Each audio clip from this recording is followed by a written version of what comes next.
बिस्मिल्लाहिर्रहमानिर्रहीम। अस्सलामु अलैकुम वरहमतुल्लाहि वबरकातुहू। आज मैं आपके साथ एक नया नक्श शरीक करने जा रहा हूँ जिससे आपकी दुश्मन की ज़बान बंद हो जाएगी। दुश्मन की ज़ुबान बंदी का नक्श है, इसको आप इस्तेमाल करेंगे इंशाअल्लाह दुश्मन की ज़बान हमेशा के लिए बंद हो जाएगी और साथ साथ वो एक ऐसी मुसीबत में फंस जाएगा कि वो आपको मिन्नतें करने पर मजबूर होगा। लेकिन आपको एक दरख्वास्त है कि अगर आपको वो मिन्नत समाजत करे और आपसे माफ़ी मांग ले तो तब बेहतर इंसान वो होता है जो दूसरे को माफ़ कर दे। तो आपसे गुजारिश है कि फिर आप उसको माफ़ कर दें और उसको फिर मज़ीद अजियत में न रहने दें और इस नक्श को ख़त्म कर दें। इस नक्श को किस तरीके से बनाना है, नक्श के अंदर क्या लिखना है, सारी बातें आज की वीडियो में मैं आपके साथ ज़रूर शरीक करूँगा। लेकिन आप वीडियो को अव्वल से लेकर आखिर तक देखें ताकि नक्श को समझने के बाद इस नक्श को आप करेंगे तो इंशाअल्लाह ये नक्श आपको फ़ायदा भी देगा और आपके लिए काम भी करेगा। साथ में एक गुजारिश कर दूं कि इस नक्श को किस दिन लिखना है, तो आपने पीर के दिन का इंतखाब करना है। पीर के दिन इसको आपने लिखना है, किसी भी दिन लिख सकते हैं, लेकिन ध्यान रहे कि आप इसको लिखें, लिखते वक्त आपको कोई भी ना देखे और इस नक्श के बारे में आप किसी को भी न बतलाएं। यानी आपने खुफिया तौर पर इस नक्श को लिखना है कि कोई आपको न देख रहा हो। ठीक है, तो ये चंद बातें हैं, चंद आदाब हैं, इसका आप लिहाज रख लें। उसके बाद आपने इस नक्श के अंदर आपने इस तरह के 10 खानों का एक नक्श बना लेना है।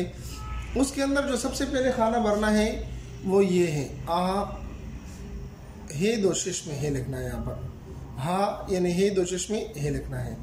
उसके बाद दूसरा नंबर खाना आपने ये लिखना है 2 और 3 23 लिखना है। ठीक है, तीसरे नंबर पर आपने यहाँ पर लिखना है 3, चौथे नंबर पर आपने यहां पर लिखना है 13।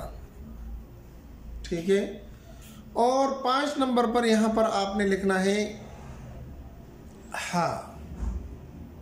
5 नंबर पर यहां पर लिखना है हा और 6 नंबर पर यहां पर लिखना है लाम और 7 नंबर पर यहां लिखना है रा और 8 नंबर पर यहां लिखना है सीन और 9 नंबर पर यहां लिखना है रा और आखिर में आपने लिख लेना है हा। इससे इस नक्श को आप इस चाल से बने जिस चाल से मैंने बतलाया। आप इसके अलावा दूसरी चाल को न अपनाएं, इस चाल से आपने इसको भरना है। इसके अंदर अगर आपको दुश्मन का पता ना हो, दुश्मन मालूम ना हो, तो तब भी ये नक्श आप बना सकते हैं। अगर दुश्मन मालूम है तो तब उसका नाम और उसके वालिदा का नाम लेकर इस नक्श पर सिर्फ ठूंक दें।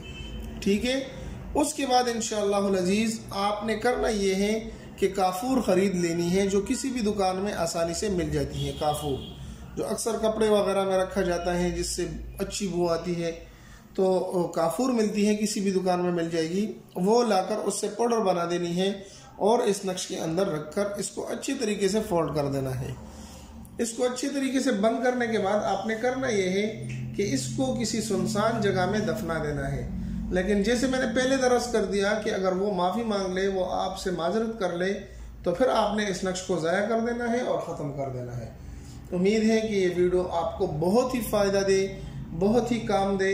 लेकिन याद रहे कि सिर्फ जायज़ मकसद के लिए करें, नाजायज़ मकसद के लिए बिल्कुल भी ना करें। अगर कोई इसको नाजायज़ मकसद के लिए करेगा वो इसका ज़िम्मेदार खुद होगा, हमारी तरफ से उसको इजाज़त नहीं होगी। उम्मीद है कि ये वीडियो आपको पसंद आई होगी। अगर पसंद आए हमारे चैनल को सब्सक्राइब करके लाइक कर दें, अपने दोस्तों के साथ भी ज़रूर शरीक करें। मिलते हैं एक नई वीडियो में, तब तक दुआ में याद रखें। अस्सलामु अलैकुम वरहमतुल्लाहि वबरकातुहू।